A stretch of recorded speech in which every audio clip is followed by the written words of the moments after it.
नमस्कार। संगीत के विषय में ये मेरा दूसरा ट्यूटोरियल है। आज मैं आपको बताऊंगी कि स्केल और पिच में डिफरेंस क्या होता है।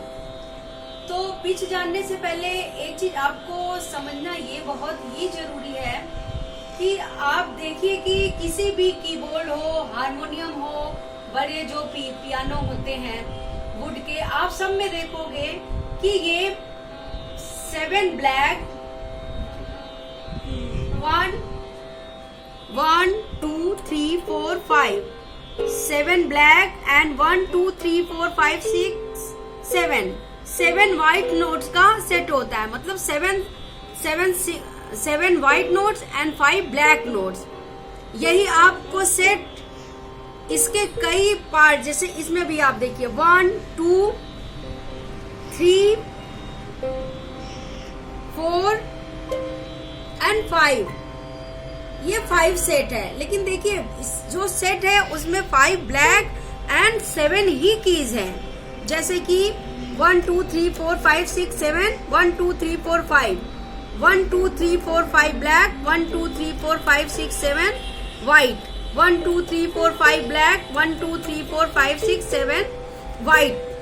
तो ये आपका जो है, यही आपका पियानो में और ज्यादा होंगी और हारमोनियम में 3 होती हैं। तो यही आपकी एक जो है। तो अब आपको पिच के लिए ये समझना होगा बेसिकली कि पिच क्या है। जब हम इस कीज को, इसमें से किसी भी कीज को हम सा मान लेते हैं। सा मतलब किसी भी कीज को, हिंदुस्तानी संगीत हो उसमें सा का बहुत ही महत्व है। और तो किसी भी कीज को जब हम सा मानकर असेंडिंग या डिसेंडिंग करते हैं, आरोह या अवरोह करते हैं, तो वो मेरा एक स्केल बनाता है। तो अब आप देखेंगे पिच, लोग कहते हैं कि मेरा स्केल ये है। तो स्केल इसको नहीं कहेंगे, इसको कहेंगे कि आप यहाँ से गाते हो। जैसे कि बड़े बड़े म्यूजिशियन हैं या सिंगर्स हैं, वो कहते हैं कि जब वो सिंगिंग करते हैं तो कहते हैं कि 4th ब्लैक 4th व्हाइट, या कहते हैं C sharp C D sharp. तो ये कीज के नाम है, ये उनकी स्केल नहीं। स्केल तो हो गई जब हमने एक कीज को सा माना, और वो हम सा मान के जब हम आरोह अवरोह करते हैं तो वो मेरा एक स्केल बनाता है। अब हम कैसे कहेंगे कि अगर मुझे सिंगिंग करना है, मेरा पिच क्या है, तो हम ये तो नहीं कहेंगे कि जाके तो हम नहीं बताएंगे कि ये आप प्ले करिए, ये पढ़िए। तो उसके लिए भी जो इंडियन म्यूजिक है, उसके लिए मैं नोट्स बनाई हूँ। देखिए जो इंडियन म्यूजिक है उसमें इन्होंने ये नाम दिया है, पहला काला, दूसरा काला, तीसरा काला, चौथा काला, 5वें काला। आप नोट कर लीजिए इसको। तो अगर हमें कहेंगे कि आप कहाँ से गाते हैं, तो हम कहेंगे हम पहले काले से गाते हैं, दूसरे काले से गाते हैं, तीसरे। तो जिसकी जो वॉइस होगी उसके अकॉर्डिंग टू, जो उसकी रेंज होगी उसके अकॉर्डिंग टू गाते हैं। अब ये देखिए व्हाइट नोट्स के लिए हम क्या कहते हैं हारमोनियम में, इंडियन म्यूजिक में, पहला सफेद, दूसरा सफेद, तीसरा सफेद, चौथा सफेद, 5वां सफेद, छठा सफेद एंड 7वां सफेद। तो हम कहेंगे कि मेरा पिच क्या है, पहले सफेद से मैं गाती हूँ, दूसरे सफेद से। ये इंडियन म्यूजिक की मैं बात कर रही हूँ। अब मैं वेस्टर्न म्यूजिक की बात करूंगी। तो वेस्टर्न म्यूजिक में देखिए चीजें वही हैं, बस नाम अलग हैं। अब वेस्टर्न म्यूजिक में सी को सा बोलते हैं, डी को रे बोलते हैं, ई को गा बोलते हैं, एफ को माँ बोलते हैं, जी को पा बोलते हैं, ए को धा बोलते हैं, बी को नी बोलते हैं, और सी को ये मिडिल ऑक्टेव हो गया। ये आपको मैं बाद में बताऊंगी कभी ऑक्टेव या सप्तक के बारे में।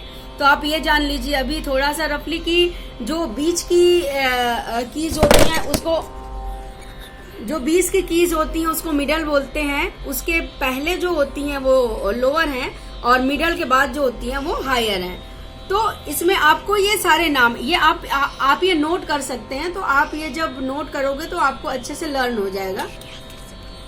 तो आप ये नोट कर सकते हैं। ब्लैक कीज को इन्होंने सी शार्प नाम दिया, डी शार्प नाम दिया, एफ शार्प नाम दे दिया, जी शार्प, ए शार्प। तो ये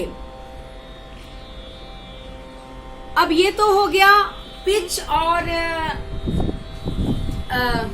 पिच के बारे में। ये हमने बताया कि आपने किसी को भी, ये आपका स्केल नहीं हुआ, ये आपने किसी भी कीज को सा मानना और वो सा मान के जब आप उसमें स्केल बनाते हो, वेस्टर्न में स्केल बोलते हैं, हिंदुस्तानी म्यूजिक में थाट हो गया। तो अब हम बताएंगे कि ये जब हमने सी को सा माना, जब हमने सी को सा माना, सी ये मैं हारमोनियम के हिसाब से अभी आपको बता रही हूँ, ये मैं अभी हारमोनियम के हिसाब से आपको बता रही हूँ। तो ये जब मैंने सी को सफेद को मैंने पहले सफेद को, ये देखिए पहले सफेद को सा मानने पर हारमोनियम पर स्वरों का स्थान और फिंगर पोजीशन, अभी मैं फिंगर पोजीशन भी बताऊंगी कि कैसे प्ले करते हैं। तो मैंने इसको सा माना, तो जब मैंने इसको सा मान लिया तो सा मानने पे जो 12 स्वरों का स्थान है, इसमें मैंने फ्लैट नोट्स यानी कोमल स्वरों के बारे में बताया है।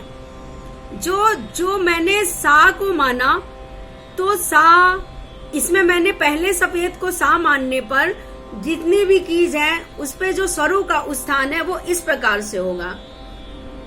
अब ये फिंगरिंग भी आप देख लीजिए।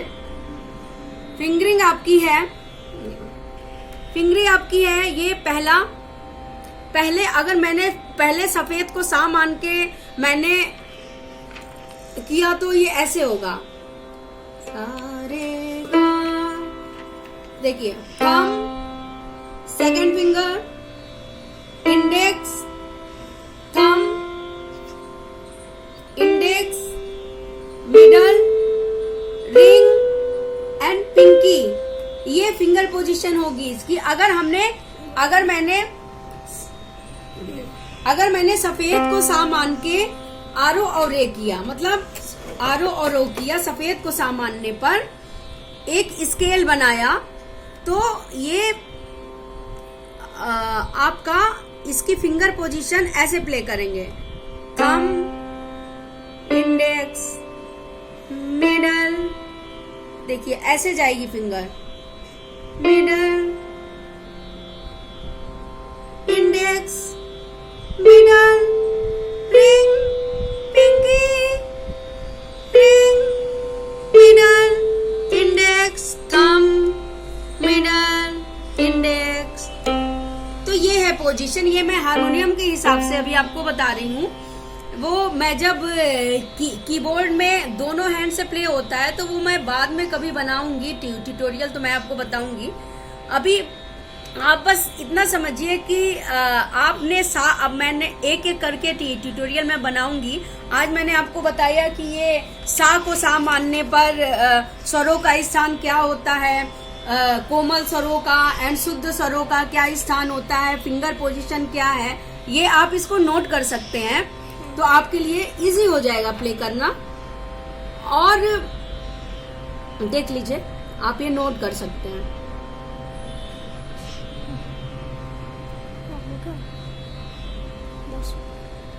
नेक्स्ट ऐसे ही मैं सारे कीज से मैं आपको एक एक करके ट्यूटोरियल बनाऊंगी कि सारे कीज को सा मानने पर स्वरों का स्थान क्या होगा, वो मैं आपको बताऊंगी। सारे स्वरों को सा मानने पर सारे कीज को एक एक करके कीज को जब हम सा मानते हैं, जैसे मैंने सी को सा माना, आज मैंने सी से बताया कि सी को सा मानने पर क्या स्वरों का स्थान हारमोनियम या कीबोर्ड पर होता है और इसकी फिंगर पोजीशन क्या है। नेक्स्ट ट्यूटोरियल में मैं ऐसे ही बनाती रहूंगी, हर कीज से आपको सा मानने पर कैसे स्वरों का स्थान होगा। तो आज के लिए इतना ही। आपको मेरा ये ट्यूटोरियल कैसा लगा प्लीज लाइक एंड शेयर करना नहीं भूलें, और कमेंट बॉक्स में भी जो कुछ आप मतलब